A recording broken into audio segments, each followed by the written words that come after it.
Imagine this water is your e-commerce visitors, and this cup is your shop. And your goal is to make the water stay in the cup because that's when visitors turn to customers. But look, when I start pouring the water here, what happens? The water starts pouring out because you have some holes there. Just like this water leaks out of the cup, your website traffic flows away, resulting in lost revenue, like my wet floor right now. By identifying and fixing the leaks, you can increase the conversion rate of your e-commerce store and retain more revenue.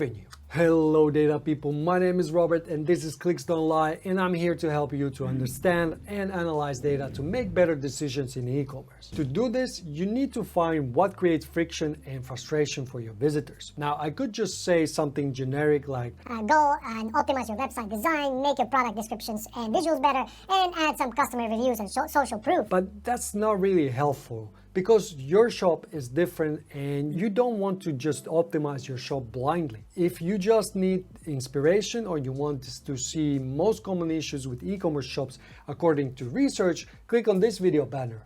There I'll go through the most common issues for different types of pages like homepage, product, and cart pages. But if you want to truly increase your conversion rate, then you need to know where on your site you have the issue and what the issue is. This is where data will give us clues. Luckily, we have tools that help us finding the leak. I usually start my search in my analytics tool, like Google Analytics. Let me show you what I mean. So to find where your leak is, you can use Google Analytics. I'm gonna use GA4 because that's the latest one. So here you can go just to explore, and then you can start a new funnel here. I already made a funnel. This is like Google's test account, so I already made here. So this one. And if you want to learn how to generate and use this funnel, just check out the video. There's a banner here at the top right corner showing up now. If you click on that, you'll get to a tutorial. And it's simple. I have e-commerce events here. I have the view item in list, view item, begin checkout, and then purchase. So the first one means that somebody saw the product on a lister page, then somebody viewed product page itself, then you have begin checkout and made the purchase. So when I look at the funnel like this, I like to see what the abandonment rate is. So for example, here you see about half of the people leave between viewing a list and then an item. And then you have a huge drop off between the item and the checkout. This is something I would look into. 80% of people who saw a product do not start a checkout. That is huge. So this is where I would look into. By the way, I'm just showing you the data in general, but without understanding what the most relevant goals and KPIs to your role are, you won't be able to succeed in your job. And you just waste time looking at reports that are useless to you. That's why I created a simple checklist with the most important KPIs for each e-commerce role.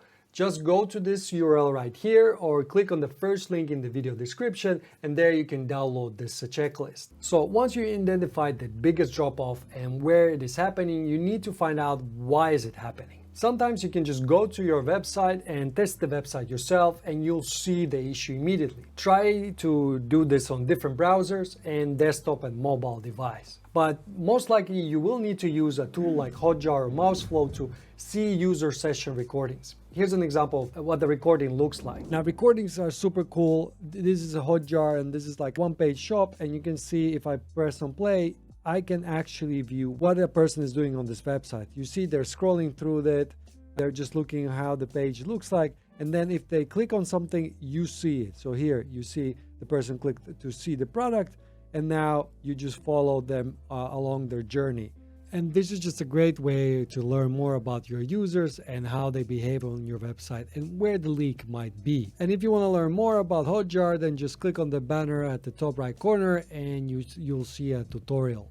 If this didn't help, you can also conduct user research, do online survey, or talk to your customers or customer care team. For example, it could be as simple as asking your customers to use your website to purchase something. If getting customers to one room is too hard, then use your friends or relatives to do this. And then just observe how do they use your site. And just ask follow-up questions like, why did you do this and why did you do that? Once you found out where the issue is and roughly why or what is happening, then you need to come up with new solutions and test them. So for example, if you see people dropping off on your shipping details page and you discovered it only happens to people that didn't reach the free shipping threshold, then maybe you can test if lowering the shipping fee would increase the conversion rate. Obviously, you need to find a balance between a higher conversion rate and higher cost because of the shipping. Just in general, for solutions, gather your team and do a brainstorm. Make sure you define the issue clearly, but after that, just let the ideas come to you. Write down the best ones and voila, you have something to work with now. So now it's time to find some solutions and just fix those leaks so you can improve your conversion rate. But look, if you have the data but you don't know where to start, watch this video where I'll show you how to extract insights from e-commerce data.